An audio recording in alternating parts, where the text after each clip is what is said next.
Thank you. I'd now like to call on the district clerk to please take a roll call. Adam Smith, Present. Julie Epstein, Here. Sandra Alvarez, Here. Deborah Brooks, Here. Rachel Gilliard, Not here yet. Nanette Milconian, Here. Jessica Milwani. Here. Thank you. Thank you so much. At this time, I'd like to make a motion to adopt the September 16th, 2025 agenda. Is there a second? Ms. Brooks, all in favor? 6-0. The agenda is adopted. At this time, I'd like to make a motion to recess into executive session to seek advice from counsel. Is there a second? Ms. Melkonian, all in favor? 6-0. This time, we'll be recessing to executive session with an anticipation to arrive back at approximately 7:30. See you then.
Okay, if I could have everybody's attention, we're going to resume public session.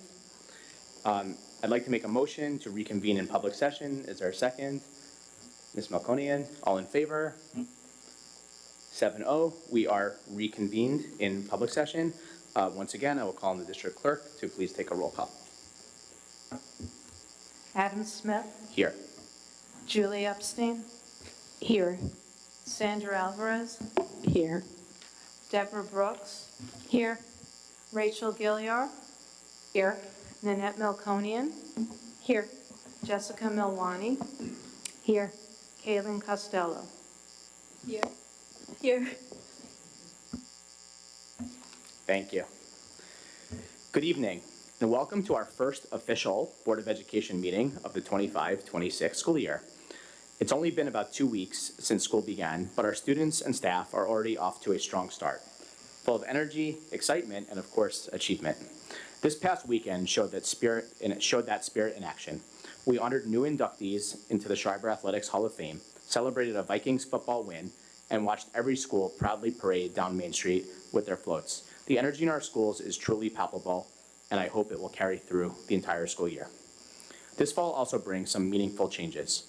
Less reliance on cell phones, expanded lunch and breakfast programs, a new transportation provider, and the launch of Infinite Campus, our new student information system. Each of these, we know, comes with a bit of an adjustment, but is encouraging to already see positive changes taking shape across all of the campuses. We would like to thank all of our staff for their hard work and preparation that made such a smooth opening possible, and give a special thank you to our technology team. I actually believe today is IT Tech Day, who worked tirelessly over the summer to launch Infinite Campus, and to our maintenance and custodial staff who made sure every building was ready, safe, and welcoming. I'm also excited to welcome the newest member of the board, the newest member of the board dais, our student ex officio, Kaylin Costello. Kaylin has already jumped in with great commitment, working with Dr. Bear, onboarding with Dr. Posse, all while balancing her senior year. Kaylin, we're so glad to have you here, and we look forward to hearing your and the student perspective. As a board, we are eager to carry momentum into our work this year. Tonight, we'll be discussing our 25-26 goals, which may build on last year's priorities, striving for excellence, strengthening school culture, enhancing communication, and supporting every student's growth. These goals served as a strong foundation, and we will consider whether they can be refined, expanded, adjusted, or changed to meet the needs of our students and community. Finally, warm wishes to all who are celebrating Rosh Hashanah. May it be a sweet and healthy year. Lastly, I just want to let everybody who's watching online know that we are aware that there's a YouTube sound issue. Typically, the last few years, we've been able to have a sound engineer present for these meetings.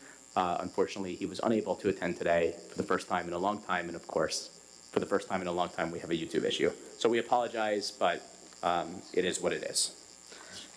With that, we have some recognitions. I believe Ms. Milwani is going to read the first set, and Dr. Posse will hand out the certificates. Thank you. Paul D. Schreiber High School was informed by the National Merit Scholarship Corporation that 5 students in the class of 2026 have qualified for semifinalist classification in the National Merit Scholarship Program. Approximately 1.5 million students nationwide took the qualifying test, and approximately 16,000 students have earned the designation as semifinalist in the competition. The students now will complete an application form that includes information about academic performance, as well as a recommendation from the school counselor. This supporting documentation will be crucial in determining whether students become finalists in the process. The entire school community is very proud of the students' achievement and wishes them well in the next stage of the process. Please join me in honoring the following Paul D. Schreiber High School students. Ethan Borda.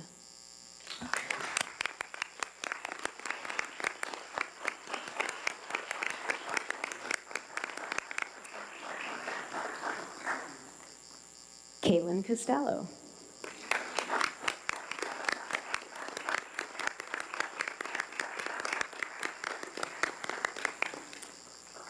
Victoria Kaufman.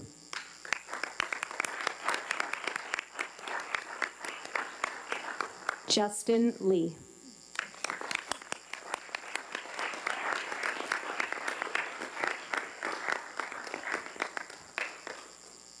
And finally, Alicia Rao.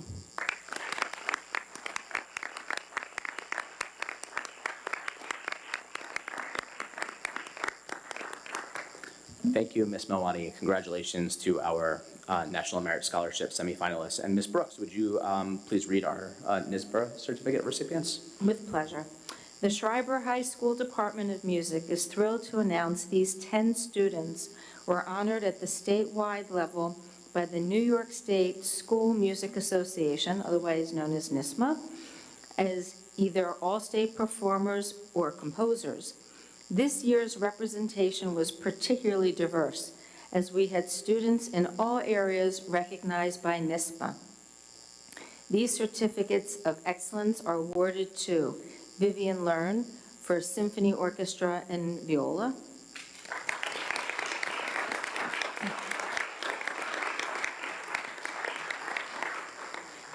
Shi Yi-Hu for string orchestra and violin,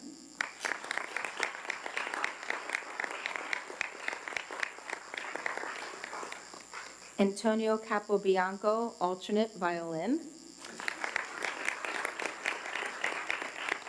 Aisling Hassett, alternate cello, Min Sung Siu, alternate cello, Ethan Borda, jazz ensemble, jazz piano, wait, I'm not done. Jazz ensemble, jazz piano, and young composers concert.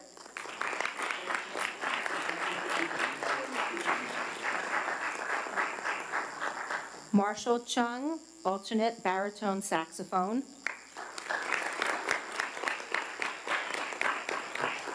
Gabriel Jaffe, vocal jazz, jazz tenor voice.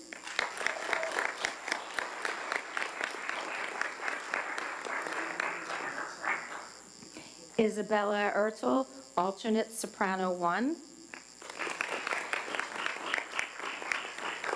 Daniel O'Farrell, alternate jazz tenor voice.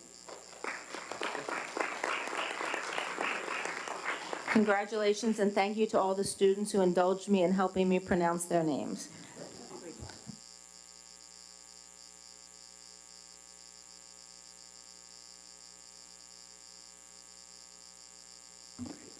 Thank you, Ms. Brooks, and congratulations to all of our NSMA recipients.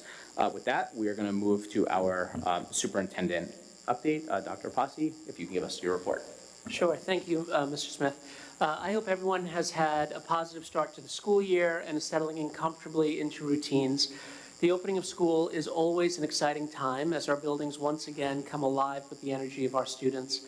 Before students returned, Brian Graham and our facilities teams worked tirelessly to prepare our schools. This summer's summer projects included major capital work, tennis court reconstruction, new lighting and drainage, and over 75,000 square feet of roof replacement and masonry repairs at Schreiber. Bond-funded projects strengthened critical systems such as fire alarms at Sousa, bathroom reconstruction at Manor Haven, door replacement at Weber, and a new water main at Daly. Beyond these capital and bond projects, the team also completed significant operational upgrades, HVAC improvements, classroom air conditioning, and enhancements to the cafeterias, gyms, and playgrounds. Our custodial staff carried out a full summer cleaning, refinished gym floors, and painted nearly 20% of classrooms. So I just want to thank Mr. Graham and his team. Our schools were ready and welcome. They were ready to welcome students on day one, clean, safe, and prepared for learning. So thank you to Mr. Graham and the maintenance team. This year, as Mr. Smith spoke about earlier, we've launched several important initiatives to strengthen both the student experience and district operations. One of these initiatives is the implementation of the state's Universal School Meals Program, ensuring that every student has access to breakfast and lunch at no cost. Earlier this month, Governor Hochul requested to visit Manor Haven Elementary to highlight this program, and student journalists from the Schreiber News Network provided excellent coverage of the event. It was an extraordinary opportunity for our students to practice real-world journalism skills, and I encourage you to watch their reporting if you have not done so already. We continue to monitor participation in the meals program closely.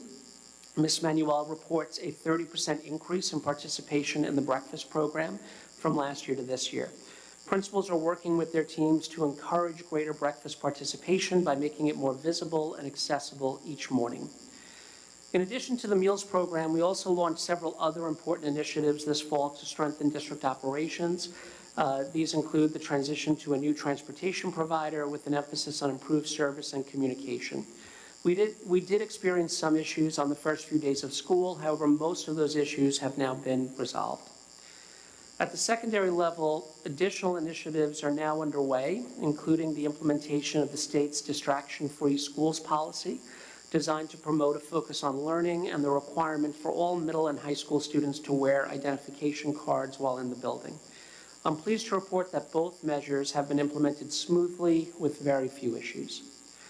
Alongside these efforts, I also want to take a moment to address the recent changes to the high school grading policy. By way of background, at the end of the last school year, a committee of teachers and administrators completed the work they had begun in 2018, resulting in a set of recommendations that were adopted for implementation beginning this year. Dr. Baer shared those with the high school earlier this month. These updates, which take effect over the next 2 years, include adding an unweighted GPA to transcripts, removing Regents exam scores from final grade calculations, and adjusting transcript markings so that courses dropped after the deadline appear with a W.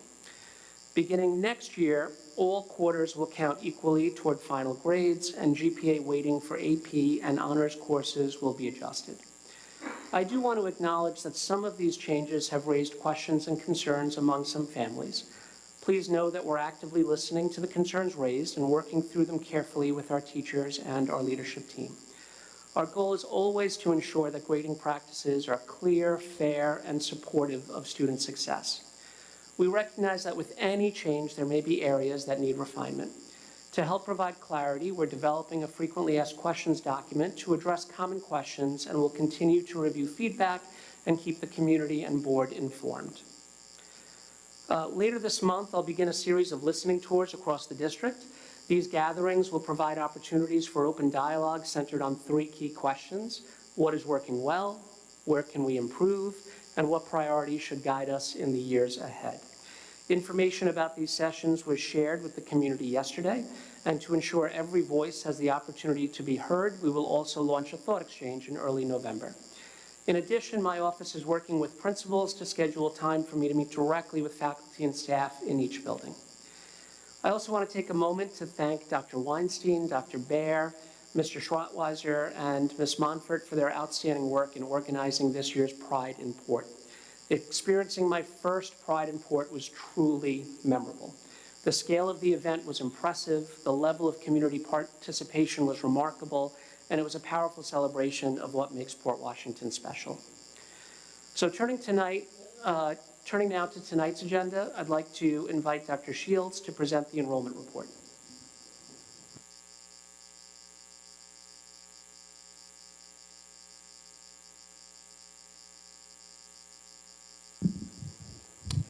Yes, good evening.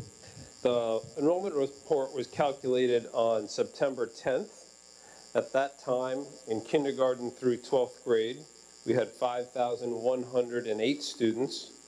That is 158 students less than we had at this time last year. I would just remind the board that we graduated 451 students this past June, and we brought in a kindergarten class of only 356, which was around the projected number, but I just wanted to point that out so you see that the 158 students less is understood. So thank you very much. Thank you, Dr. Shields. Next, I'd like to invite Dr. Feeney to provide an update on the district's transition to Infinite Campus.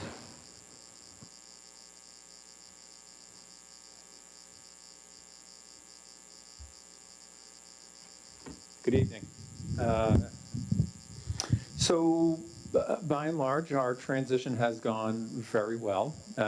Internally, it has been a very smooth transition to Infinite Campus. We've had a few blips externally.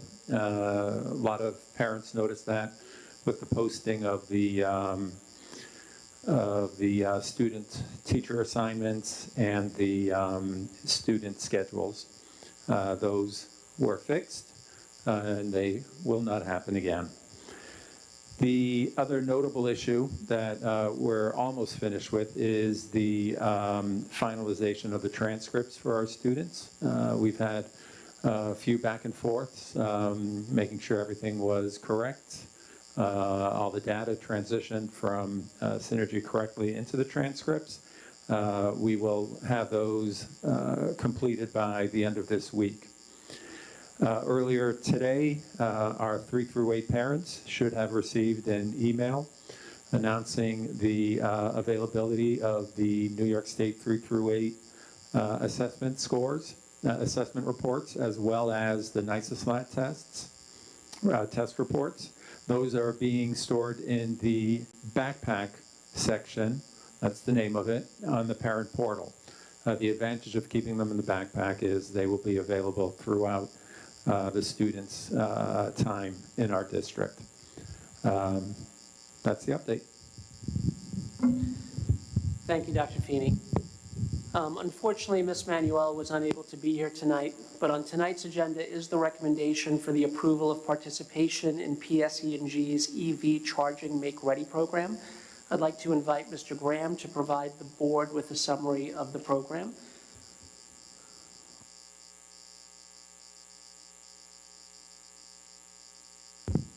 Good evening.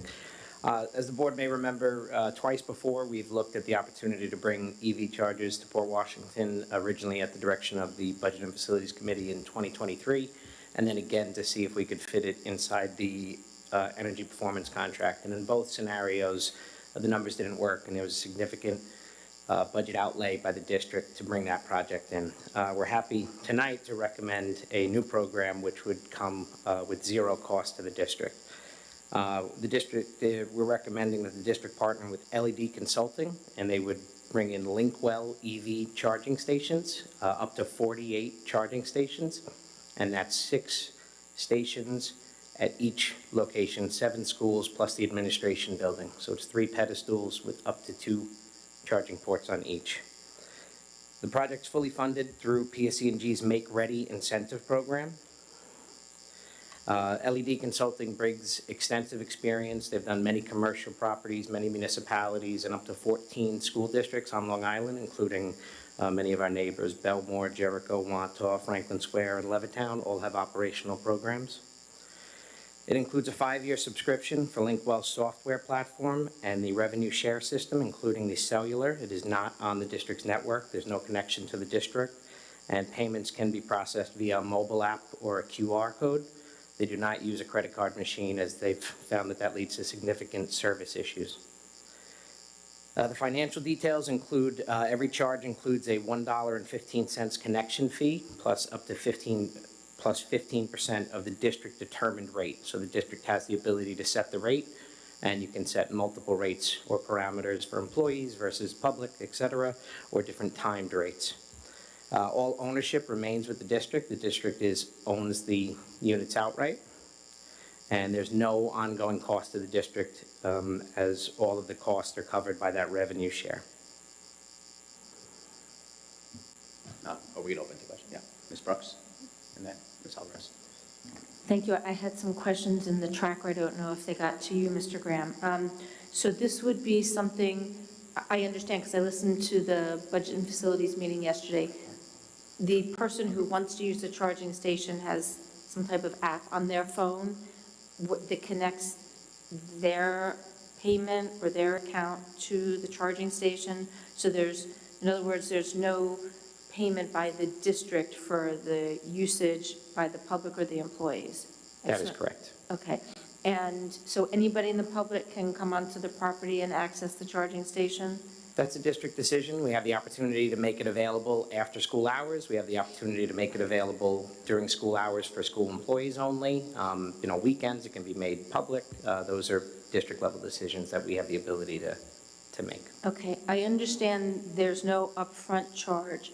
How long will these stations last? What is the lifespan? What is the maintenance? What is the repair? What are some expected charges that we may, or expenditures that we may see down the road? Sure. I'll have to get back to you on the life expectancy, and I didn't see your questions in the tracker, so I apologize. but there is no maintenance cost. Again, all of the cellular, all of the recommended maintenance costs are covered by the revenue share, that 15% that the company. So that includes repairs? So, Up to 5 years, it includes repairs. At that point, we'd have to enter into a service agreement. okay, thank you.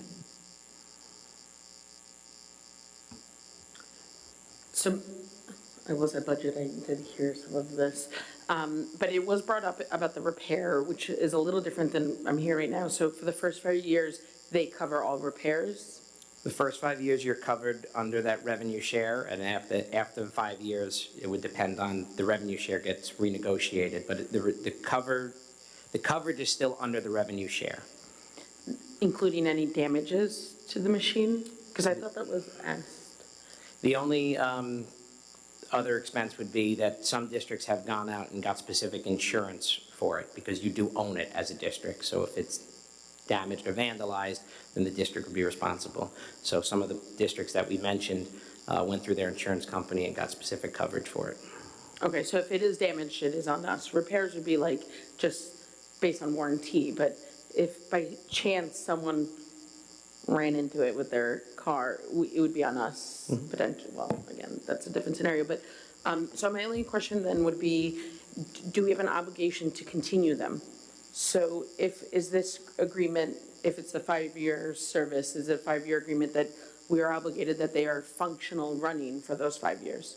No, there's no guarantee of service. One of the conversations that we had was we were concerned some of our schools, we know parking is very tight. So we said we didn't know if we could take 6 spots away from general parking. And we talked to other districts that said that they use them as regular parking spots during the day because they don't have the ability to designate them only for electric charging. The hope is every day we see more and more electric cars coming in, and staff with electric cars obviously we think would, have the priority there. But you do not have to make them available outside of your determination. And then the only question, and I apologize if you said it somewhere in it, because I thought it was going to be presented, but what is the expected revenue benefit for the district?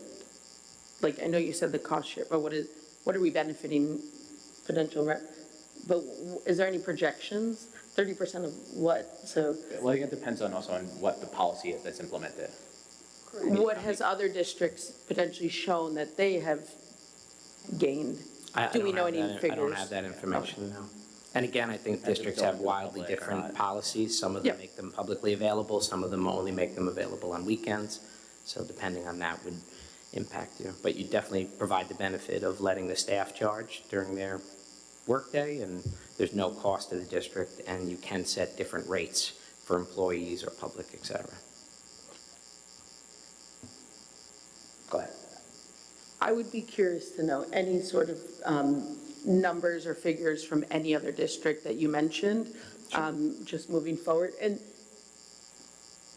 the reason is, if we have any, like, if we are going to go ahead with this, what, aside from the benefit of convenience for staff and the public, if we're talking about $5 or $5,000, I think it's important just to understand what's the potential.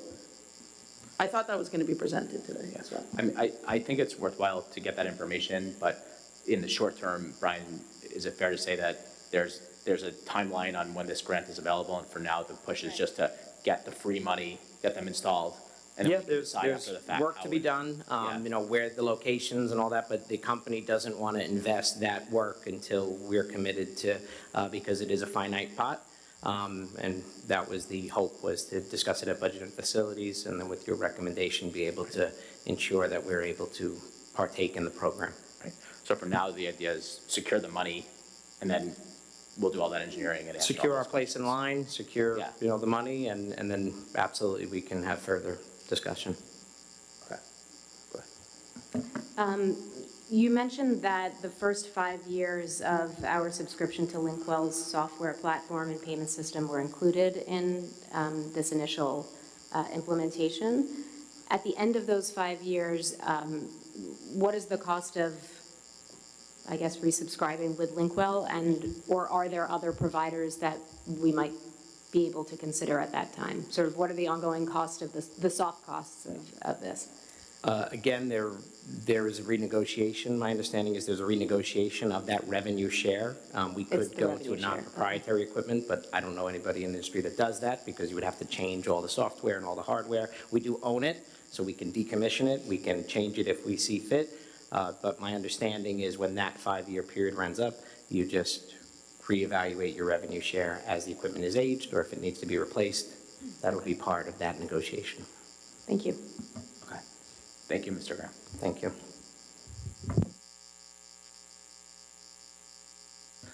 Okay. So, I see there was something about transportation. Did you have anything on that? Or no? Yeah, I mentioned it in my report. Okay, it's already taken care of. Okay, great. So I also want to note that in response to what you had said about you had gotten some feedback from parents about the grading policy. So I do want to note that I don't think the board has heard from anybody to our overall BOE address, but I do know that myself and other trustees have also gotten personal feedback from parents that have reached out to our own direct email addresses. So I would imagine most of us, some, I didn't say all. And, okay, so, anyway, we appreciate that you're looking into it and you'll give us an update, I guess, hopefully at our October meeting. And I believe you have one more person you're gonna call on to speak. Yes, so it's now my privilege to welcome our ex officio student board member, Caitlin Costello, to provide her inaugural report. We are grateful to Caitlin for bringing the student perspective to our board meetings, and I know that we all look forward to your contributions in the year ahead. Good evening. I want to start by sharing my excitement for this inaugural role. It's an honor to represent students, to help elevate student voice, and to bring our perspectives directly to the Board of Education and the community. One of my goals will be to help students become more aware of important issues. With the help of Dr. Bear, I will be connecting with students from other schools in the district so that all students, not just those at Schreiber, are represented. I will also be attending a BOCES virtual workshop for student representatives, which will give me the opportunity to learn more about this role and how to make our voices heard. I also want to give you an update on how things are going at Schreiber. First, with the new law banning personal internet-enabled devices, we've seen high rates of compliance. From an administrative perspective, it's going remarkably well, with only a few violations last week. From the student perspective, expectations have been clear and enforcement has been consistent. And from the staff perspective, we've actually seen some positive surprises. Students are interacting more with each other, and fewer students are leaving class for extended periods of time. And why do we think this is happening? Meeting times and locations are harder to coordinate without phones, and students seem to be experiencing less FOMO while at school. Another area we're monitoring is the requirement for students to wear IDs at Weber and Schreiber. Compliance has been high, and students are enthusiastic about the lanyard colors by grade level. Seniors, in particular, are excited about having the white lanyards. Teachers have said it's been helpful in classes with multiple grades, and overall, it's gone smoothly. The district recently started a universal free meals program where students in each building receive breakfast and lunch at no cost to them. Governor Hochul visited Manor Haven last week, promoting this new program available in Port Washington and around New York State. There is no income eligibility requirement for families to qualify. In the first 8 days of school, Schreiber has seen a slight increase in the average number of breakfast and lunch meals served. In my senior year, even I have opted to try school lunch for the first time in my school career. Finally, I want to mention Infinite Campus. It's new for teachers and students, so there's definitely a learning curve. Students may need some extra support, especially in navigating notifications about grades and assignments. We'll continue working with building administrators to set up support systems or send directions to make sure everyone feels comfortable using it. Thank you. Thank you, Caitlin. Is that?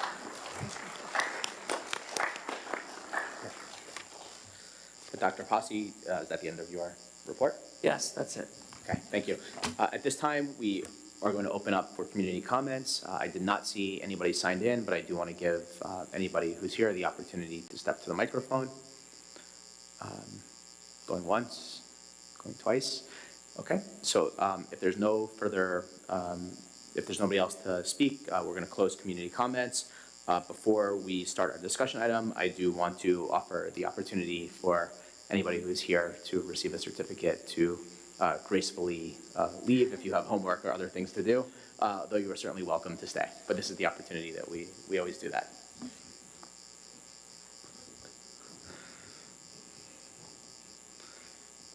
Nobody thought twice about that. No, but they're not running. Yeah, even George Borda is walking out. Yeah. He must have given the ride.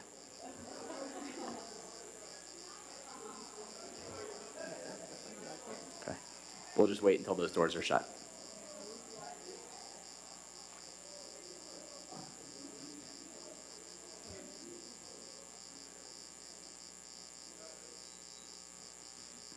Okay. Okay. So at this point, we're going to go to our first and I believe only discussion item of the night, which is board goals. We do have a presentation, which I see is already up. So for the benefit of the community who's here, each year the board selects goals, which are broad goals that set the general expectations of the board for the district. This year, we are going to start by presenting, I believe all the trustees have in front of you, our goals that were selected last year, which were very similar to the prior year's goals. Those are striving for excellence, positive school climate and culture, and communications and partnership with parents, guardians, and community. And the actual goal is stated below.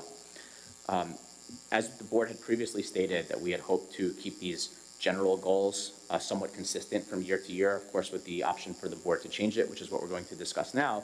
The administration has already had their retreat this year, as they always do in August, and they came up with with superintendent priorities, or I guess they came up with district priorities that have now mapped into superintendent priorities that Dr. Posse has presented the board, which I'm going to show here, which were largely informed by our last couple of years of board goals. Did those come up? No. Okay, there we go. So I wanted to open the conversation for the board to discuss both last year's goals as well as Dr. Posse's superintendent or intended superintendent priorities, and see how everybody felt about last year's goals. If we're broadly happy with those goals, before we start wordsmithing those, we could then try to tie that to the superintendent's priorities and see if we can get everything to fit nicely together with some tweaking, which I think would be the best outcome for the district. So I certainly have some ideas, but I'm going to hold on those. I know Ms. Epstein does as well, and we'll hold on those, but I wanted to make sure that other trustees had an opportunity to speak as well. So was that a hand I saw? Let's start from the end. I see Ms. Alvarez and then Ms. Melkonian.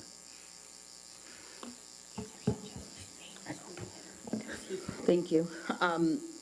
So I have one broad question and then three specific ones to actual goals.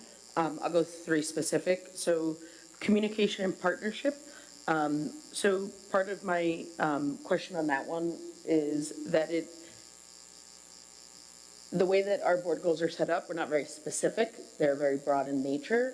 I know that the superintendent's strategic plan will be more specific and goals will fall in that more specific, but for that one, well, for each of them, we give like a 1 or 2 sentence kind of definition of the topic. So for communication, I have felt that last year, and intentionally probably, that it was very more focused on the communication part. So systems, student information system, the website was getting overhauled, whatever amount of year and a half ago. So my only question for the board would be, can we now really add a component and maybe change the word to engagement? So communication and engagement. So in our mission and kind of pretty much what the superintendent has proposed also, that engagement of not just parents, but the community. So family engagement I just feel is like kind of missing broadly from that one section. So I think that's I think we should go one by one and give others the opportunity, but I think that's a really good point you raised, and It's funny, I had a similar thought, Ms. Epstein did, and I just spoke to Ms. Melkonian earlier today, and she also raised almost the same point that you're raising. So I think that it's a great point. And if you look at the superintendent priorities, and you look at, he doesn't really have a priority that matches exactly to communication. But if you look at culture of belonging, well-being, and partnership, I think that somewhat merges to what you were saying about engagement. There might be a way to broaden that goal to capture more of what he's saying here, which is cultivating a safe, inclusive, supportive, and empowering school community where every student, family, and staff member feels valued, connected, and empowered through fostering relationships, school pride, and opportunities to belong through academics, extracurricular activities, athletics, and arts, which I personally think engagement definitely fits into that.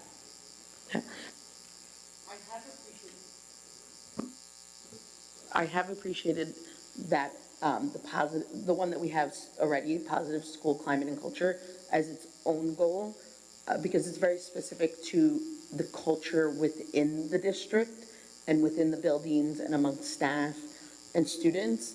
And I think that communication is still a key component that we are trying to focus on.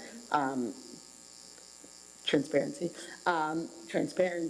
just communicating what we do. So I still see them as two separate, but just a little bit more focus on the engagement part on that one. Just personally, again, yeah.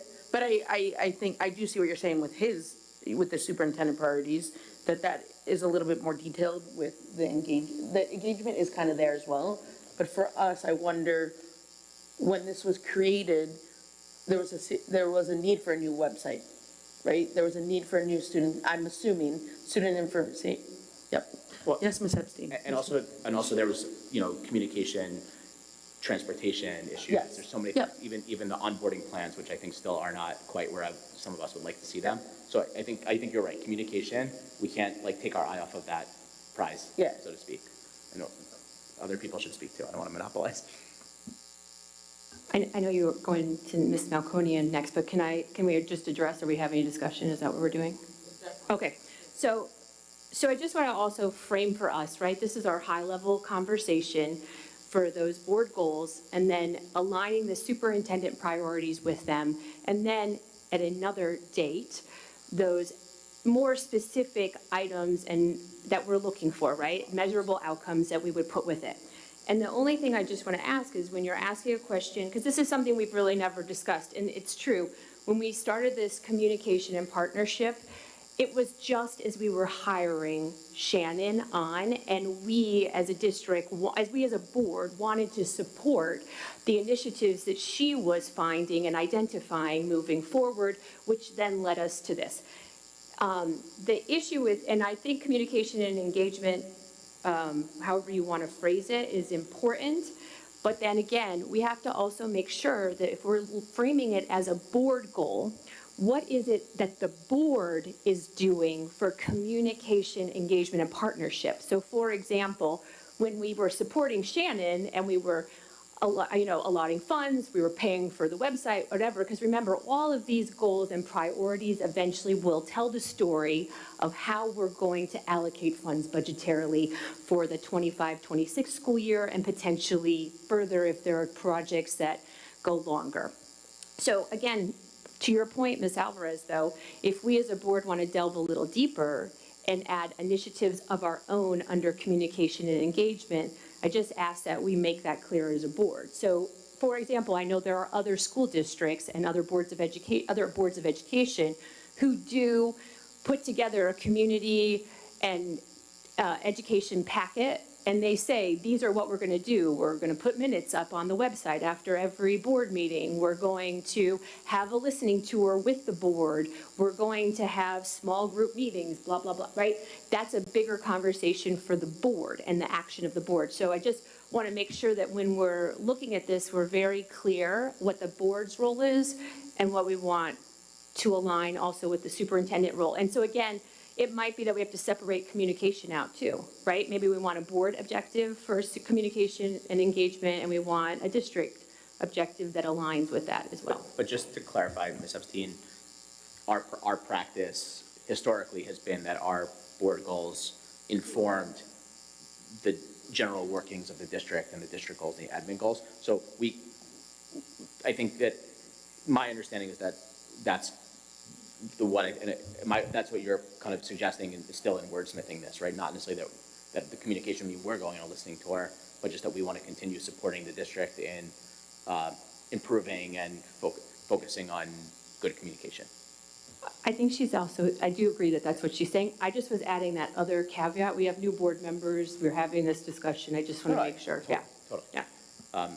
Guys, I think just speak. Like, I think it's gonna be, we'll try to have a conversation. Yeah. I have other questions. I wasn't sure. So I was thinking, I think it might be best, since Ms. Alvarez started with that goal. Yeah, I'll wait. Let's all Yeah. talk about that goal, and then you can start again on the next goal, since you did a good, sure.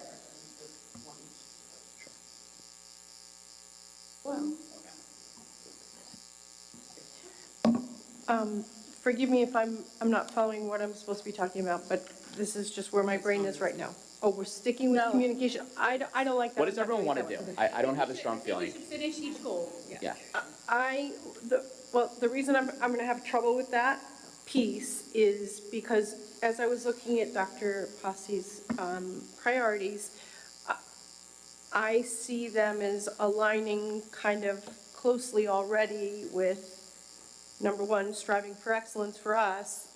He has academic and personal excellence, which they seem to marry well. For number two, culture of belonging, well-being, and partnership, priority number two for Dr. Posse, culture of belonging, well-being, and partnership, I believe fits nicely under positive school culture and climate. So what I'm wondering is whether we should be analyzing goal 3 and trying to find a way that our language connects with Dr. Posse's priority 3/4, professional learning and efficient operations and future-ready facilities. So I don't have the language in my mind, but Right. that's where I was going. Well, we can also, as a board, ask the superintendent to, if we want to stick with the goals that we have and we want his priorities to map to that, I don't see any reason, unless anyone disagrees, why we can't ask the superintendent to create a priority that matches that goal. I think that's within our purview, and I'm sure, I don't want to put words in your mouth, but I think you'd be happy to do that. So we can work both ways. I agree, but that doesn't mean that I want to dismiss the two priorities because I think they're significant and also contribute to the district as a So do you general want rule. to, so I bet you have I think Ms. Alvarez is, Yeah, can I just clarify as far as the process of how, like, why I brought this up? So at the moment, last year had 3 goals. I'm proposing my only proposal right now is to modify one of the 3. My other questions that I'm waiting for is 2 additional goals that I'm waiting until everyone gets a turn. So I'm not dismissing anything that was already proposed by Dr. Posse and the cabinet. I think those are excellent. One of them was one of the ones I was going to propose. So I think my only suggestion is that we say all of them. So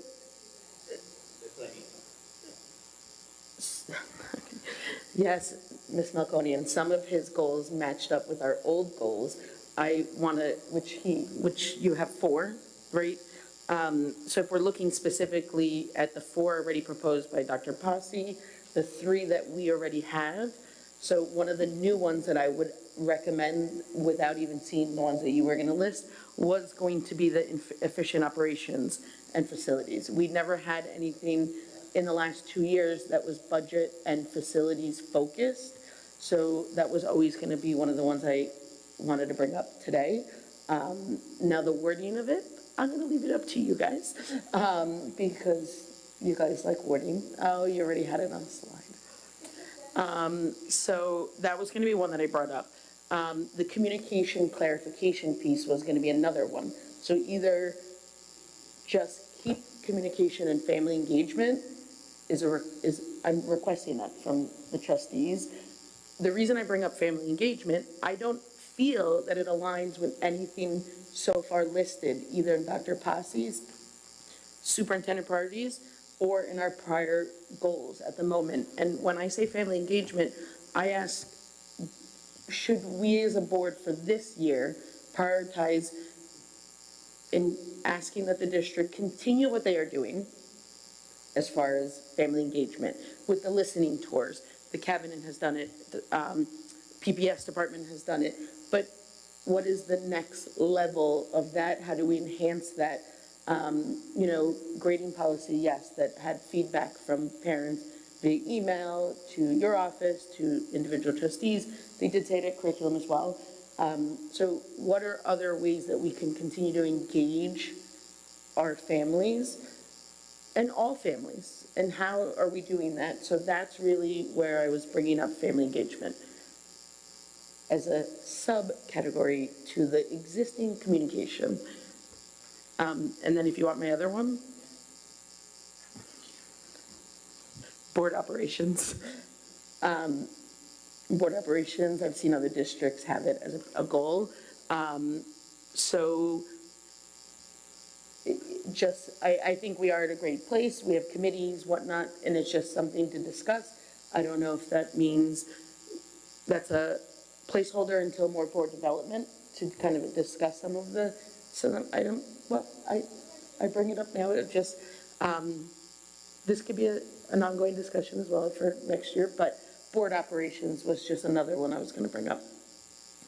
Then the last thing I was going to bring up, these are very vague. These are very broad.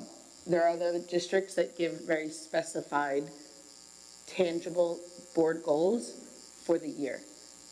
I was wondering, these board goals last year were shown to me in the same format in my third month, and I didn't really discuss it as much.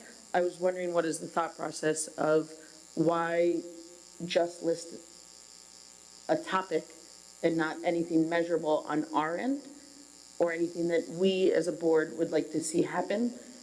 I understand that the cabinet does it. I understand the superintendent does it, but I have seen other districts who list out different items.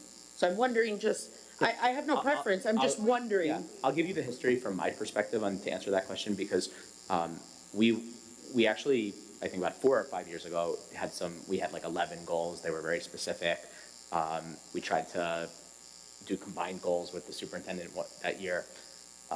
We generally found it was better to work in a direction of let's set broad goals of what the board expects overall in the direction of the district that are in line with our values and our mission and vision and our portrait of a graduate, et cetera, and allow the superintendent to tell us what he or she, whoever it is, what the superintendent and the cabinet, in collaboration with all of the administrators, how they're going to deliver on those goals. And then that's why we like to include the superintendent priorities, which were intended to be the more specific ones.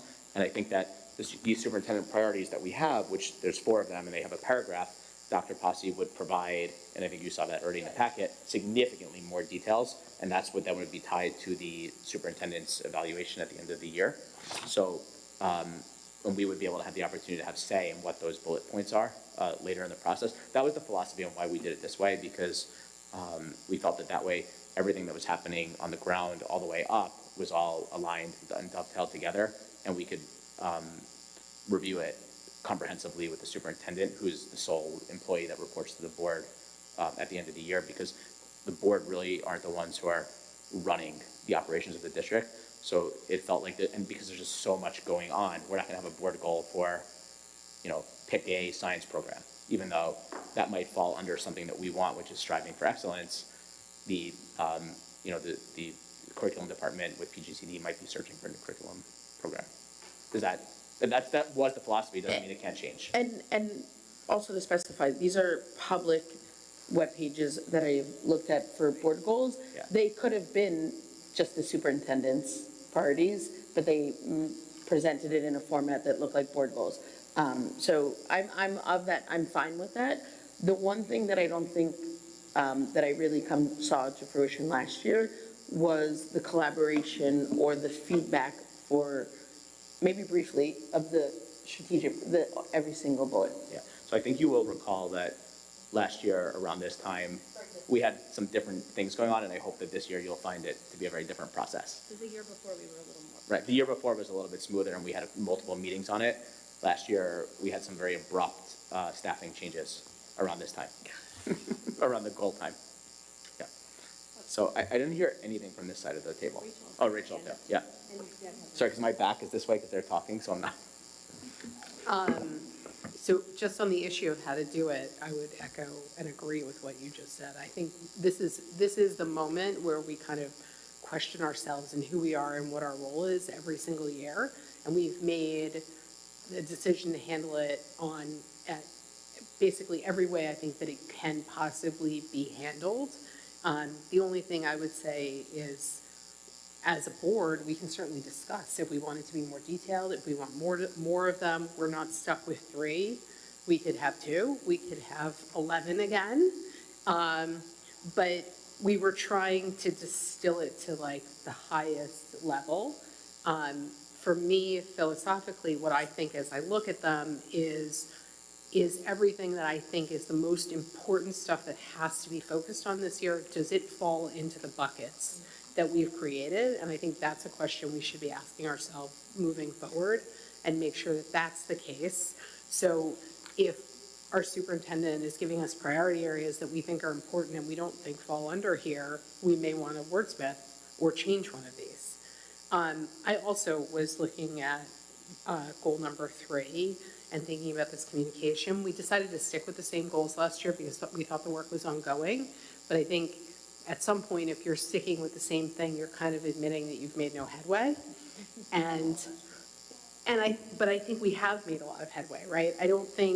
I wouldn't word this last goal the same way because I don't think it should be the same goal at this point, right? We have PR staff, we have people at events, covering events, we have improved our communication, I think considerably. It doesn't mean it's perfect, but I really would focus instead on the engagement and partnership. And as I look at this, I wonder if there's not a way to word this that is making that engagement partnership not being just between the district as an entity and parents and guardians in the community, but between all the stakeholders as well. We have a new director of guidance coming in. I see a lot of room there for increased engagement with parents and guardians in the community.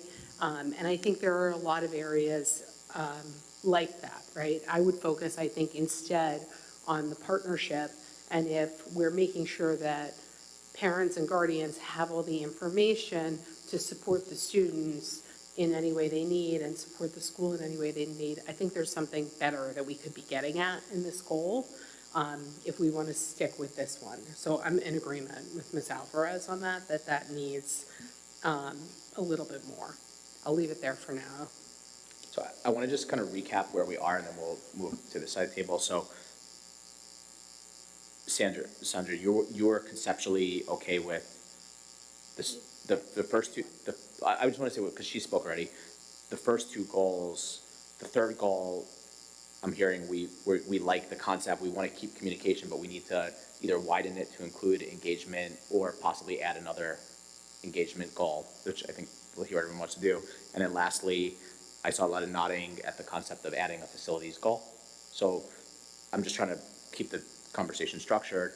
And then there's the possibility that, of a 5th goal that Ms. Alvarez brought up, and we'll hear from everybody else about a board operations goal as well. And I think that includes what you had said as well, right, Ms. Gilliard, in terms of what's on the table? I would just add one thing about the facilities, because I think we have to remember that lots of work continues, right? Even when we have these goals, we can't possibly capture, and I think the reason we decided to go back to just having a few is because we knew we couldn't possibly capture everything that was important in a way that was effective, and the work happens sort of under here. And I think we've had a facilities plan created. There's been a monumental amount of facilities work done while we had goals in place that didn't have a lead goal about facilities, but I think we saw it as falling under one of these buckets. Right. So I want to put Dr. Posse on the spot, because I know that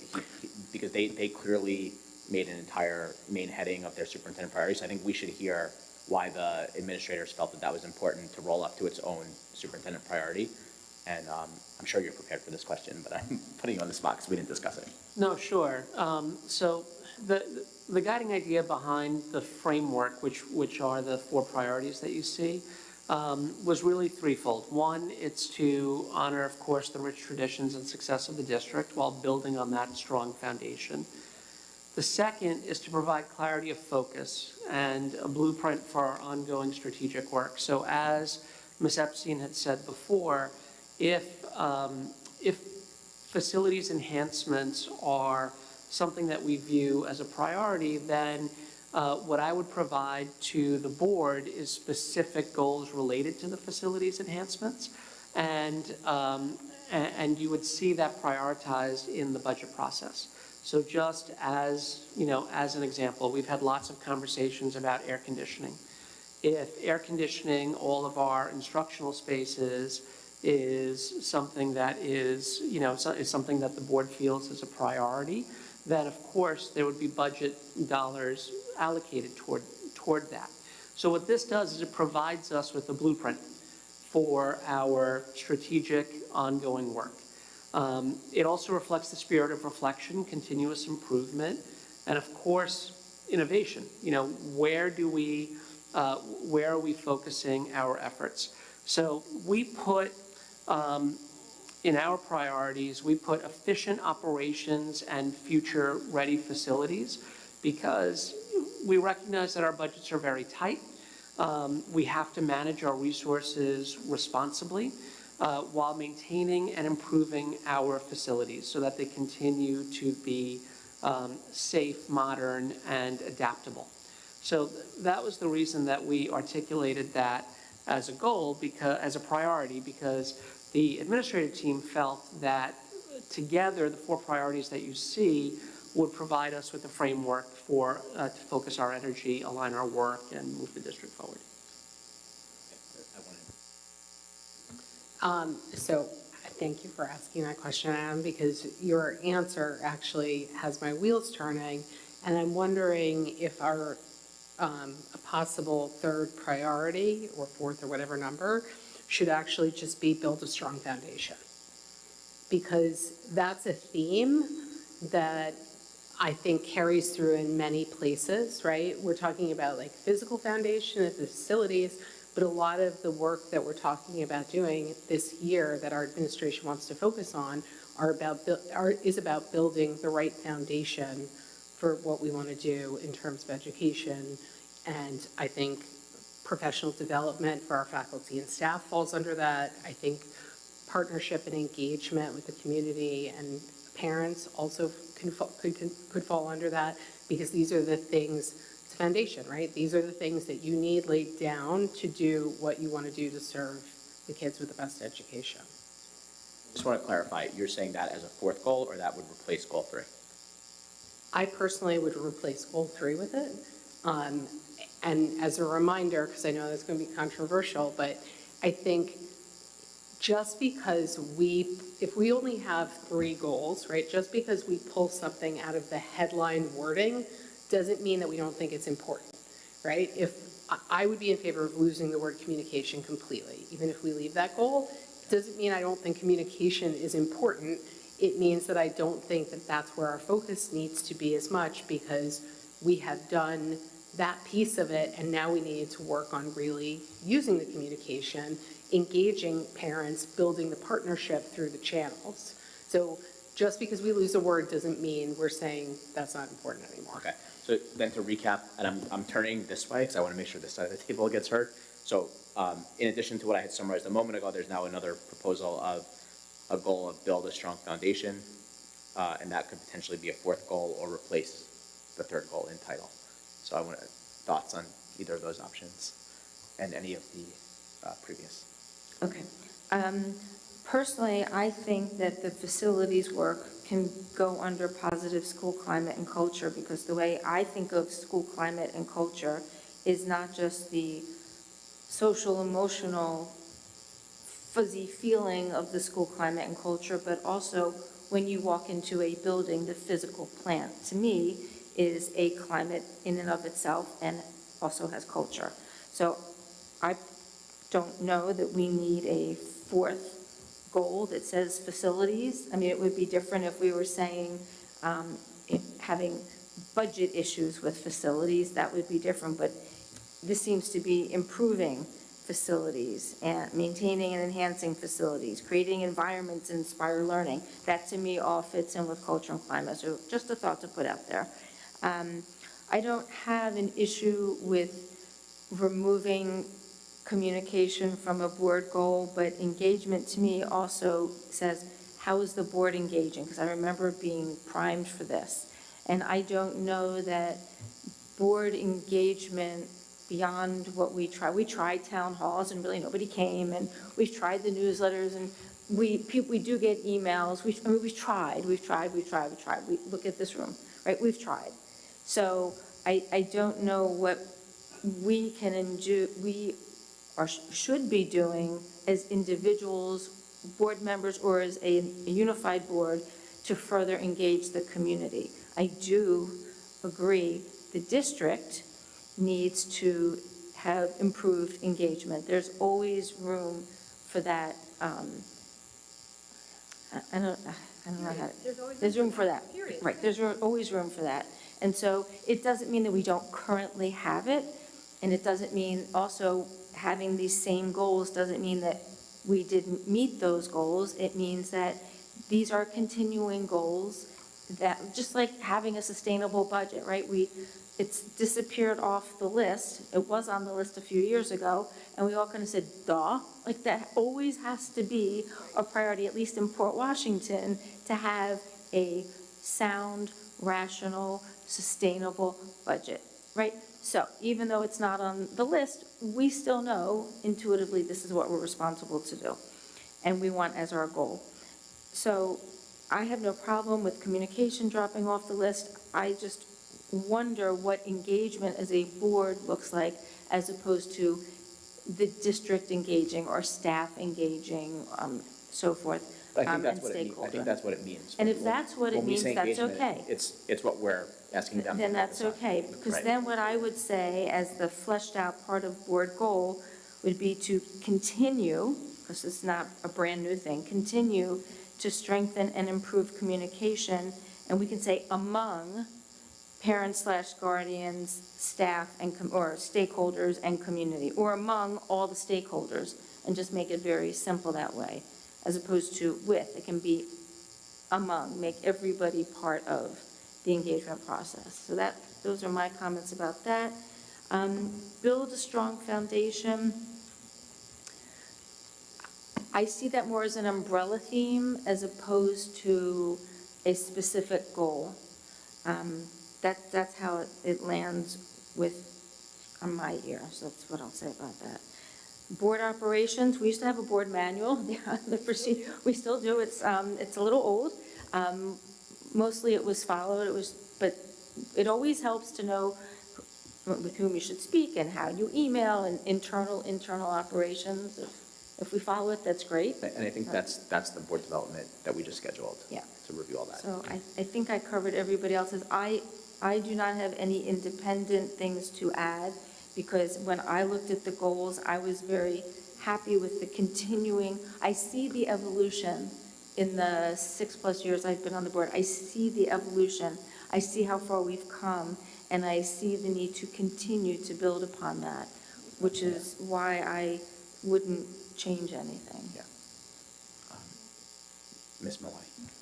Okay, so I guess I'll start with a couple of caveats. My first is that I am obviously new to this process. This is my first time, not as an observer of the process, but a part of it. So I come to it with a slightly different perspective, but like Ms. Brooks, I have observed this board and previous boards for long enough to see the evolution of these goals, and I appreciate the consistency year to year while kind of tinkering around the edges to move the needle. And my next caveat is just that I've been processing all of this information. I'm trying to organize a lot of thoughts in the moment, so bear with me. But to that point, I'm asking myself a few key questions when I look at this. So, I look at the goals from last year. I look at what we've put together for, going into this year. And these are big umbrellas. You know, I see them as fundamental to the work of delivering the highest quality public education possible, right? Like, you can play with the words. Right, like, you know, you can play with the words, you can, you know, give different headers to the buckets, but at the end of the day, this is what boards of education and district administrations do to deliver high-quality public education. So fundamentally, even if we were not to touch it today, we would still be able to use this going into the year ahead. You know, that said, I ask myself, what needle are we trying to move and where are we trying to move it? So I think what this is will really come alive when we get into those measurable outcomes. I think what we see in superintendent priorities, to me looking at it now, those are not a drill down, those are explanations of what these headlines mean. And that's okay, and I'm comfortable with that for now. But what I'm trying to ask myself is, how do these big umbrellas help us to do the work as a board? How does it help us build a budget? How does it help us decide which policies we review, and so on? And my concern is that when the umbrellas are so big, at the end of the year, when you look back and you reflect on your work, you can almost stuff anything underneath any one of them and pat yourself on the back and say, we did great. And I am very hesitant for us to do that, because I know how hard this board works and how hard this administration works, and I want to be able to use this at the end of the year to assess our effectiveness as a board, not just to kind of like create these big headlines and articulate the purpose and philosophy of public education. So with that in mind, you know, to Ms. Alvarez's suggestion, I happen to agree that engagement is the key part of this, that's the needle we're moving this year. To Ms. Gilliard's you know, suggestion about building a foundation, communication is the foundation. A strong platform for communication, strong processes and protocols and people who do that job exceedingly well, that's the foundation for engagement. Engagement is the product of good communication, and partnership is the product of strong engagement. So I see that as kind of a spectrum and a needle that we're trying to move. So I am very supportive of including engagement. I see us as a board having a role in that, you know, beyond just hosting town halls, right? Like, there is a suite of policies on family and community engagement that haven't been looked at in a while. And if this is something that's a true priority of the board, that can guide the committee's work and the board's work in a specific way. I'm not saying that it will this year, but that's one way, you know, to interpret that goal in terms of the work of the board. So I'm very supportive of including that. You know, do we take out communication? Again, to Ms. Gilliard's point, just because it's not in the title doesn't mean it's not a continued focus and isn't important to, you know, how we build the budget and how we think about our resources. So I'm there. In terms of facilities and operations, I believe in the past I saw this captured under excellence. You know, again, I think you can roll a lot up into excellence. So if we found that it was getting too unwieldy and these umbrellas were just getting too big and we were, you know, and it was becoming not useful for us as a board to guide our work, then I could see incorporating that either, as Ms. Brooks suggests, in climate and culture. I see it in excellence, because you know, future-focused, operationally efficient facilities are required for co-curricular and extracurricular excellence. Anyway, so I'm kind of indifferent on that one. A strong foundation, I see it as a broad theme, but I happen to think, as an observer of this board and previous boards, that over the past few years, this district has done a remarkable job of starting to really build a strong foundation. So in some ways, we already have those foundations in place, and now we're really looking to launch, right? Looking to take that next step. And that's what I would like to see reflected in these board goals, is an aspiration, an ambition beyond, you know, beyond what we've seen to date. And if the words can reflect that aspiration and that ambition, I am comfortable with these big buckets. I don't know if I said anything helpful or meaningful No, there, but. I think A lot of information. yeah. Yeah, can I just, I want to just ground, I want to just summarize where we are, and then you go. Okay, then you go, yeah. I want to keep bringing it in, so go. No, no, you can do it, I think. Okay. Kaylin, she would No, like to. we'll get to it, yeah. But I want to let other trustees say. Okay. I'm going to say, wow, I'm really shifting on to, thank you for this side of the table. I appreciate both sides of the table, but this side of the table has given me a lot to think about. So I am comfortable with striving for excellence, positive school culture and climate, and if we so desire, communication, engagement, or engagement and partnership with parents and guardians and community, stakeholder, however we word it, I'm great with that. To Ms. Melwani's point, and I really don't have to die on this hill, because I understand what both Ms. Melwani and what Ms. Brooks said about the facilities aspect, but I'm going to tie one of Ms. Melwani's comments together to help kind of support what I think we do need, a facilities or an operational or a something that deals with our physical plants and our security, because, to your point, the umbrellas do get big. And the word excellence, we could just say striving for excellence and put every priority under it and call it a day. I think when we crafted these three, and we didn't want it to get out of control anymore, is because we wanted to really create something that every year our administrators could work with to create priorities that you will soon see, we will all see, hopefully at the next meeting, those measurable outcomes will make these umbrellas smaller. But excellence, it can be quite unruly. So in that regard, and I'm giving you a sneak preview for those of you that were on the budget committee meeting, one of the things we talked about this year is really focusing on facilities and looking at it from a three-pronged structure, right? We talked about safety and security, we talked about infrastructure, and we talked about academic and co-curricular. So if you're going to start taking a facility and operational endeavor and break it down much smaller, I think that that in and of itself is a large umbrella that deserves its own bullet point. And however we phrase it, I'm okay. If we want to call it foundations, whatever, that's semantics. I'm just saying, in my mind, the way I always look at this, and I've been striving for this, I want to create that roadmap. I know we all have been striving for this, where when it comes to budget season, we're not surprised. Because we looked at, to your point, Ms. Alvarez, striving for excellence. If striving for excellence has the academic and personal excellence and professional learning for all staff, we will see measurable outcomes that are going to have either budgetary or non-budgetary, because we were able to do it in-house, allocations made, and we'll see that all come about. For positive school climate and culture, that culture of well-being, partnership, and belonging is all going to come under that with those measurable outcomes that we see. And it's okay to have those big umbrellas. So I guess my very, very, very long story short, I'm okay with what we have. We can call the third one about communications and engagement, whatever you want to, and include engagement. I agree with that.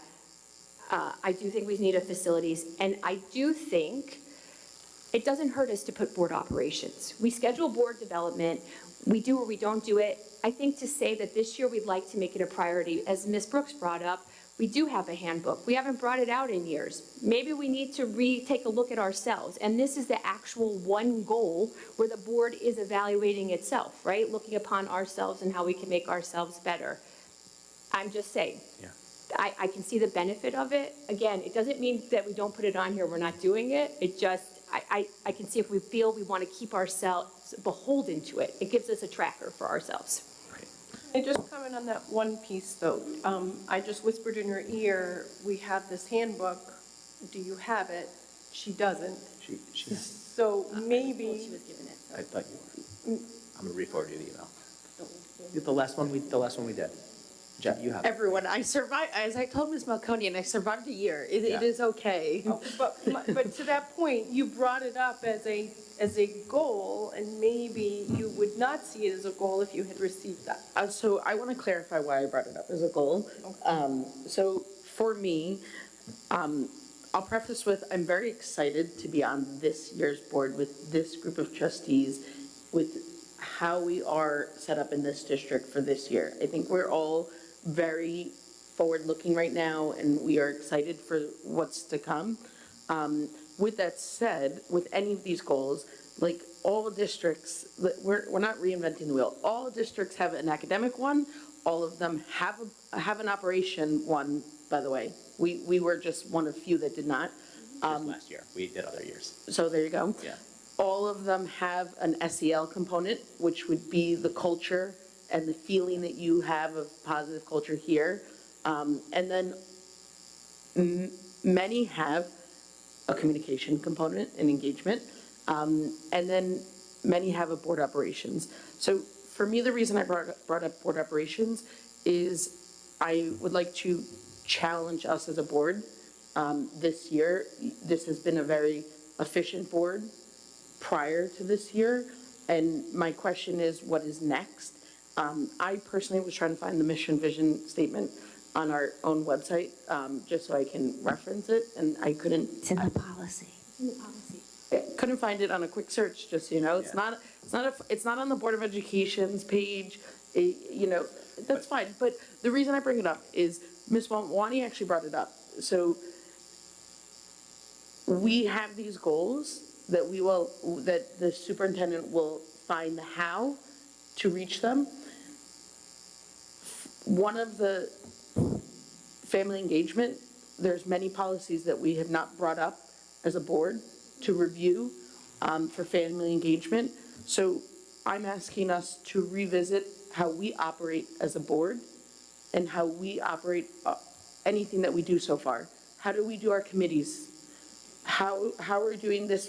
This summer we discussed about I don't even know what the legislative, whatever that is. So I'm just asking, how are we operating moving forward, not just with board development? And that's why I say that might be, let's add that later maybe. First have board development really first, where we discuss it as a board for development purposes, but as a goal moving forward, what are we doing with everything that we do when it ties to budget committee, curriculum committee, the policy committee, and how does it tie back as a full board? So I just think that we can, now that we are moving forward, we can start look at how we do things and maybe become a little efficient. Not to say we were not efficient. We were efficient. I'm not stressing we're not efficient. We have our pockets of excellence. I think there's many, more than pockets. So for me, it's just a challenge. I'm just saying, can we relook at it? That's it. I'm not saying we're going to accomplish it, by the way, but can we relook at it? That's it.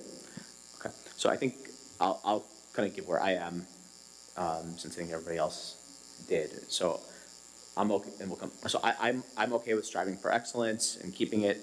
I agree that that's a big catch-all, but I think that that's a good thing because it broadly defines everything we do should be in strive. I actually think that one, the reason we always put it first is because everything we do in this district, we should be striving for excellence.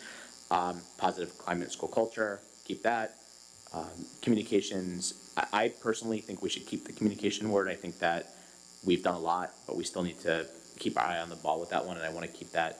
I'd like to see that kept front and center, but I'm totally okay to add engagement, as multiple of my colleagues have said, and I would very much like to add a facilities goal, whether or not that's whether or not we call that building a strong foundation or something about building today for tomorrow, or something about we include operations. But I think that what we've learned over the last couple of years is that over a multiple decade period, this district has not invested in its own physical facilities. That's not to say that that was an active choice, but money has been tight here, budgets have been failed, and we know that all 7 buildings have areas that are literally, not literally, but figuratively stuck together with duct tape and bubble gum. And we have all tried to support the administration. I think we've almost quadrupled the annual transfer to capital in the last couple of years, which is making a dent. But I mean, we know from reports from Mr. Graham in budget over the last couple of years that we're probably, Brian, what, $40 to $50 million if we wanted to bring the entire district in terms of security, HVAC, mechanicals, roofs, and everything up to where we want to be today. Is that a fair number? Right. So I mean, that's a big number, and I think that we've been chipping away at it. But at $4 million a year of transfer to capital, I would imagine that number is growing at more than 4 million because we're not able to address everything at once. So we're literally just like swimming upstream. So I personally, I don't want to throw out the 4-letter word, BOND, or, but I think that these are all conversations that we have to have and understand. I think a lot of focus has to go into, luckily we've had a fairly cool fall, but we might have a really hot spring, and we're going to start getting the air conditioning emails. And I've been in some of those classrooms. The emails are deserving. Those classrooms are really, really hot. That's a problem. So I think that I would love to see facilities on there, because I think there's a lot that we as a board have to acknowledge, and we've acknowledged it, but we have to continue to acknowledge it and not like stuff it away somewhere, but put it very much front and center. So I'd like to see that there. And then regarding board operations, I'm not going to die on that hill. I will push back against it from the standpoint of the board governs through, policy and finance and budget, and I think we do the best we can as a bunch of unpaid volunteers. Is that an oxymoron? Is that double negative? Whatever, unpaid volunteers. But yeah, unpaid elected officials, volunteers. But I think that the results are I think the results of how we're doing as a board is shown in the success of students. And if students are not successful, or people think that's because of the board, we'll get voted out, as we should. So I've always pushed back on that, and board members change and the board rolls through. So, but I do think that we do need to talk about everything that you raised in development, because I think that those are all conversations we keep having, but it's so hard to just get this group together sometimes that it's hard to have those meaningful conversations, but they're all valid. That's my 2 cents. It's not my hill that I'm dying on either. Yeah. I brought it up, and the more important is that we have those discussions, not that it's on the website as a goal. Yeah, so let me have Ms. Gilliard speak, then we'll hear from, our ex officio stepped out for a moment. She's good, she's fine. Okay, and then what I'm gonna do is I think maybe I'll just try to get a sense of the board on where we stand. So Ms. Gilliard. So on board operations, I agree that it shouldn't be a goal here, because I actually just don't think it's equal to goals for the district. That's about us, that's logistics. The logistics are about making sure that we work together well and that we run smoothly and efficiently so that we can get these things done. Right. This is the end game, and so I agree, Ms. Epstein, Ms. Alvarez, all these conversations should happen. They happen in board development because it's really just about figuring out the best way that we can run and work together to get everything done. But I don't think that that's this level. In terms of the goals themselves, I'm actually pretty flexible on how they're worded. I think this conversation about what the goals are is actually almost as important, if not more important, than however we end up wording it, because the point is, what are we thinking about most strongly? And as I'm sitting here, I'm thinking about really the evolution that happens over the years, almost without us thinking about it, because we've all kind of accepted this first goal, striving for excellence, with almost no conversation about it. But in previous years, this was a knockdown, drag-out fight about using the word excellence and what excellence means. And I'm personally very pleased that we're at a point where we actually just all agree and take it as a given that we should be striving for excellence all the time. But it might be worth having a little bit of conversation about what we think that means in this year and what that excellence means, because before, it was not a given, we had conversations about it. So I know in my head, it means a certain thing. But I think how we interpret it and how these goals connect to the superintendent's goals, connect to the strategic plan and the smaller goals, is really how that plays out. And I think striving for excellence is going to mean a little bit different thing each year in terms of what we're working on. Okay. So, Ms. McElhenney, go ahead. So as I'm hearing everyone talk, I feel like I'm hearing 4 goals. Maybe you were about to summarize it that way as well. You can do it. So it sounds like we're in agreement on the striving for excellence and the positive school culture and climate and some version of the communication. And then maybe, and I guess 4 is facilities of some sort. So in the beginning, when I first started, I was talking about that potentially priority area 3, professional learning for faculty and staff, it doesn't have a home, but I guess it belongs under striving for excellence. Yeah. So that one's kind of got a place now as well. So I think I'm hearing 4, and not to push back on a board, not board development, board operations. I think that simply comes from us having our first scheduled board development and then seeing where that evolves and takes us. So I don't know that we necessarily have to put that here. So, okay. So I'm going to make a proposal and see where we are, which is the following 4 goals. And I guess if you're okay with them, nod your head. If not, I'll love to hear why, and then we can discuss that. But so striving for excellence, positive school climate and culture, communications. Yeah, exactly. That's literally what I was going to say. Communications, engagement, and partnership with parents, guardians, and all stakeholders. And then, how about building today for tomorrow? I'm sorry, I will raise my hand. I love the plan words. I love how clever it is as a broad statement, but Ms. Brooks kind of said it, and Ms. Mawani kind of, but I would rather it be just specific to operations, facilities operations, instead of something How about supporting? But it's not a hill that I need to die on either. Supporting student success through strong facilities and operations. I will defer to everyone else as long as it's focused on operations, facilities. However, That can be the description. So we need a description. I want to be, Supporting student success can be the description. just be careful, because I get hung up on this stuff. All of the other ones are phrases, and that one's a sentence, and Okay. So I know I'm weird, okay. but I So don't like that. How about strong facilities and modern facilities and operations? can we not just take what Dr. Passy already created, efficient operations and future-ready facilities? Well, Sorry then to plagiarize. it won't match what Nan is saying. It has to be, that's what I'm saying, because we have like an adjective, positive school climate culture, although striving is a verb, right?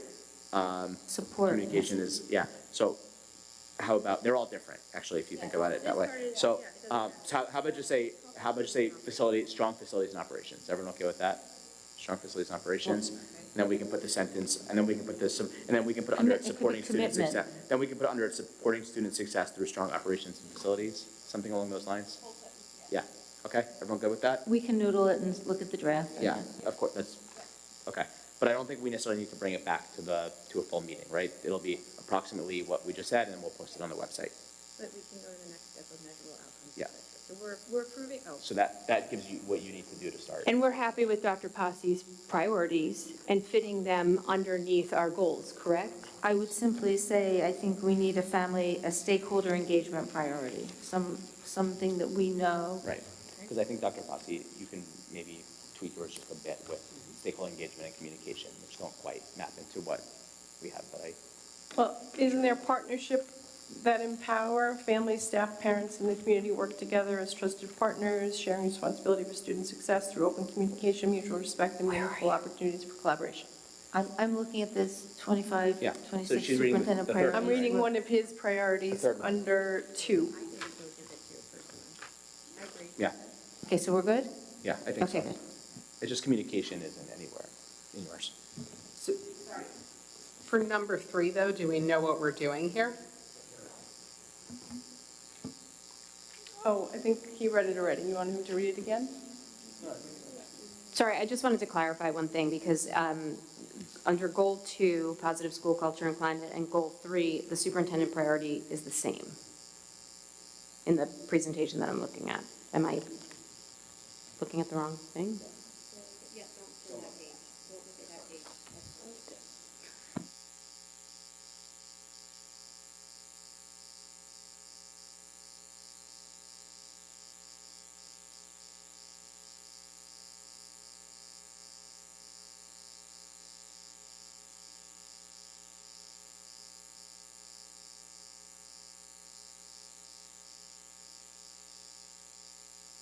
Okay, so we're gonna move on.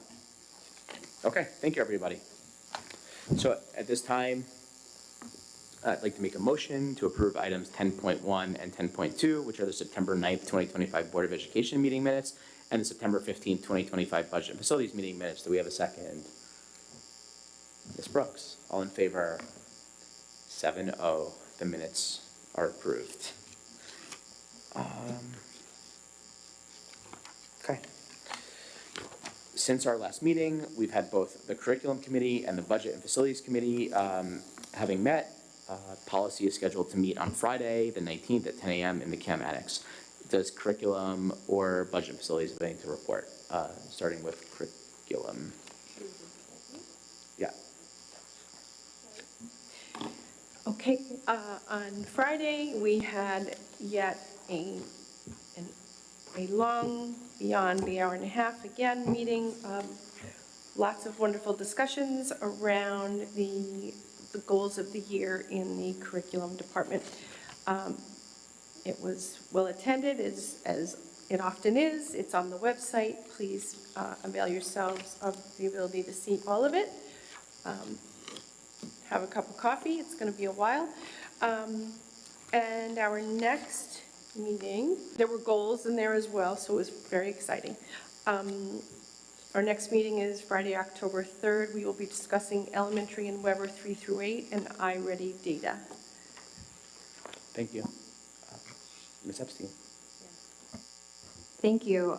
For Budget and Facilities, we had a very lengthy discussion about our 25-26 topics, which are included here right now on your agenda. As you know, we bring these forth as a recommendation of the committee in the hopes that they are in alignment again, now we've done some of our goals, so we have an idea, but also what you're thinking we should be covering.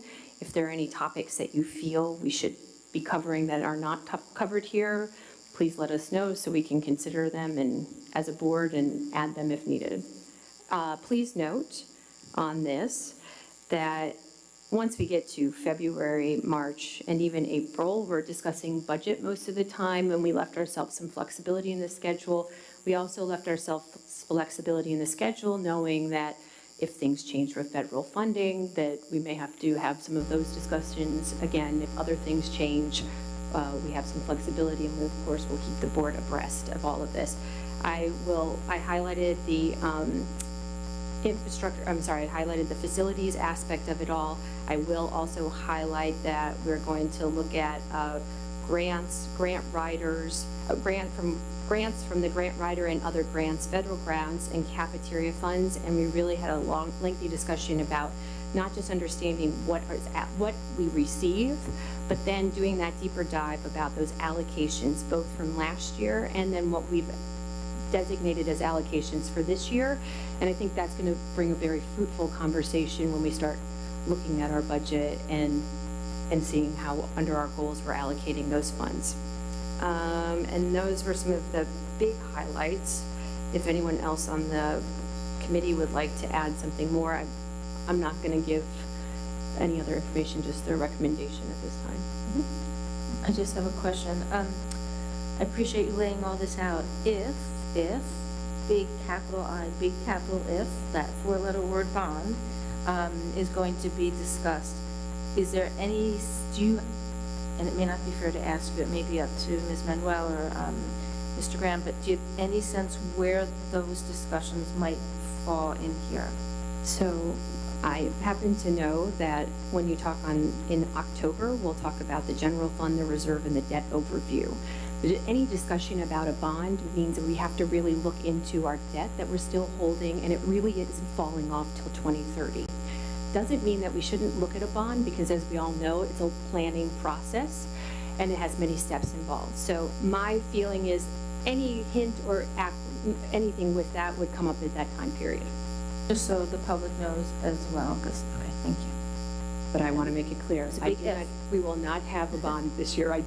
We will not have a bond this year. But I think to Ms. Brooks's point, and that's why I kind of floated that out there, is that being that we have debt service that's burning off in 2030, we really do need, I think, I know it's 2030 is a long time away, but it's really not. It's a, you know, everyone on this board will have cycled through twice, I guess, by then, but it's still something that I think the district has to be thinking about, and it's something that would probably need to be starting to be planned in, you know, a couple of years. So we can be thinking about what we need and what it's going to cost. So is everybody okay with that? And we'll move on. Awesome. Thank you, Ms. Epstein, and to the whole budget committee. Next, you'll see on the agenda item 12, which is informational. Just policy for a second. So the policy committee was hard at work over the summer, along with our liaison, Dr. Shields, to try to formulate some of our priorities, which will, of course, dovetail with board priorities, especially with engagement. But we do have a very full agenda for this Friday. So we're going to hit the ground running. We're ready to rock and roll. And come on, come on. It's so very exciting. September 19th at 10 a.m. in the annex.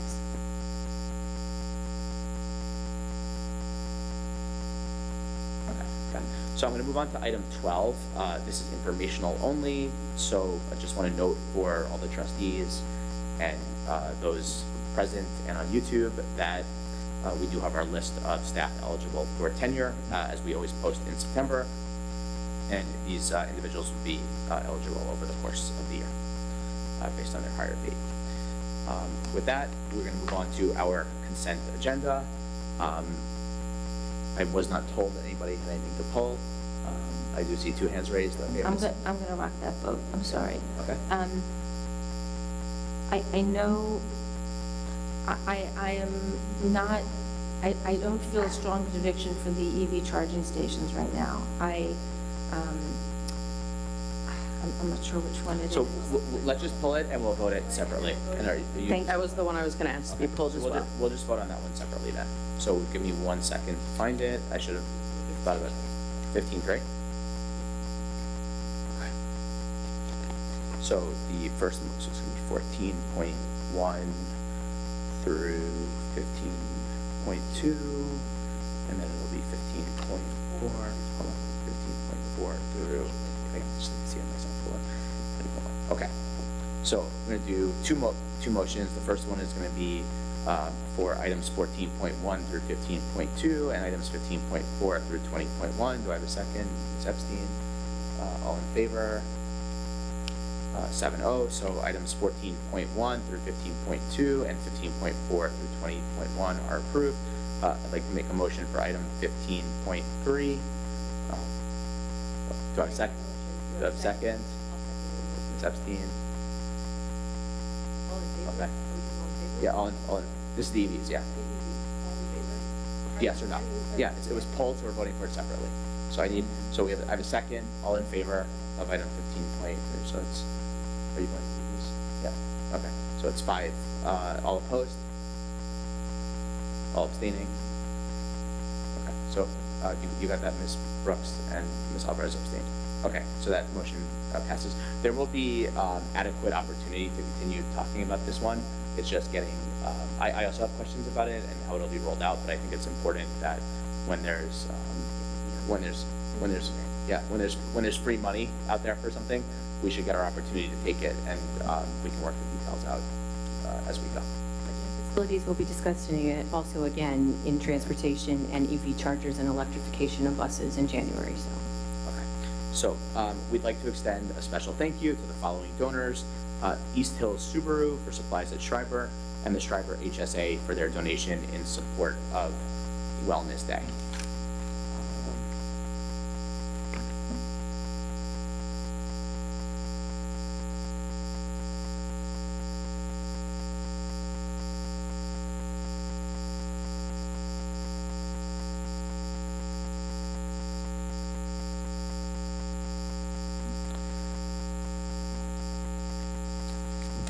Okay, so moving on to old business, we had no community comments.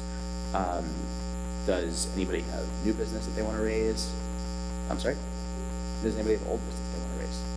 Yes, so at a previous meeting, I think there were 4 of us at the meeting, but I had just tried to give the entire board a heads up that the New York State School Boards Association annual business meeting will be in mid-October.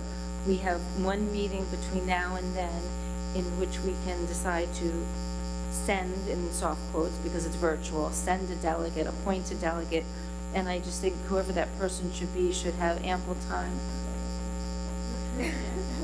You already voted yes on yourself. You're done, baby. I'm in the resolution. Oh, wait a second. Is there nobody We snuck it else? in, it's you. It was done in the consent agenda? It's you. When did you put that in?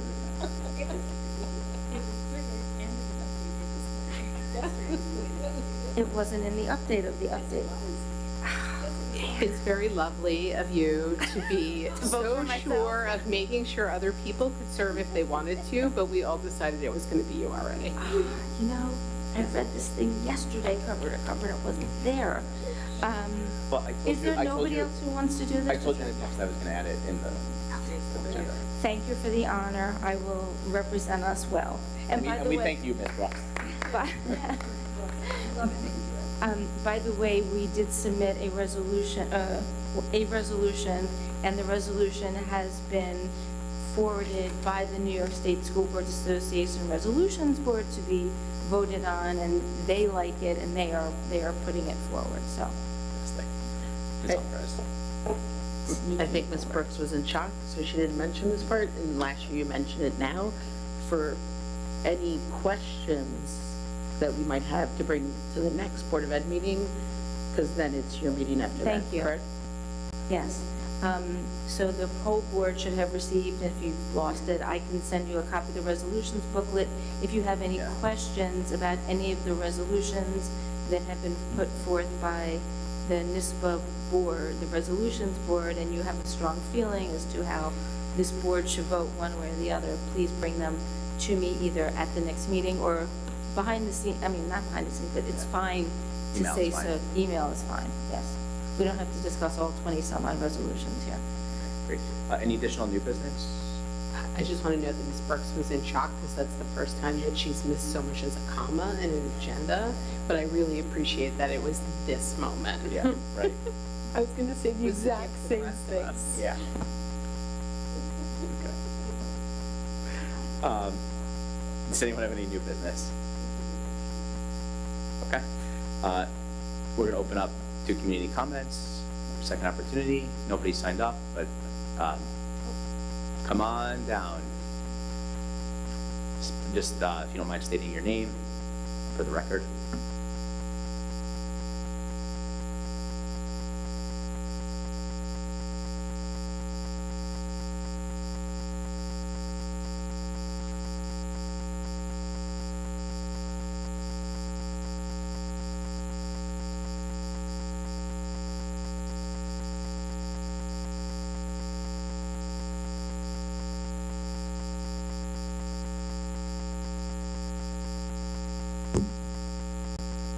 I said good afternoon by mistake anyway.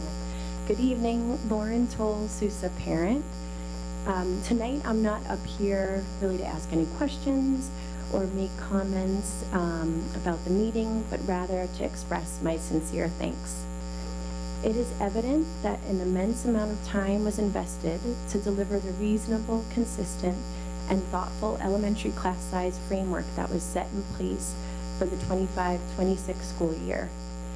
I believe this achievement will have a tremendous impact on the learning environments for elementary students across the district and it is wonderful to enter the school year feeling that so many students and teachers are set up for success. I understand that delivering parity across the district like this was not an easy feat. I'm proud of the actions taken by our district leaders to reach this significant achievement. Thank you to everyone who contributed to this accomplishment, including board members, Dr. Passy, the school principals and staff, teachers and the Port Washington Teachers Association, HSA presidents and committee members, parents and community members, and especially to Dr. Shields. Dr. Shields, I am truly impressed with the care and concern you have shown for the district, the respect you have shown for all parties during this effort and its many discussions, and I am sincerely grateful for your honest and transparent communication. I think this effort is certainly a large step towards striving for excellence, and I am, and I know many others are, sincerely grateful for the tireless work and dedication. Thank you, and good night. Are there any additional speakers? Okay. We're going to close community comments. We are not recessing to executive session. So before I make a motion to adjourn, our next meeting is on October 7th at 6:30 p.m. With the board reconvening from executive session, most likely at 7:30. I'd like to make the motion. Is there a second? Ms. Malwani, all in favor? 7-0. We are adjourned. 9:26. Love it.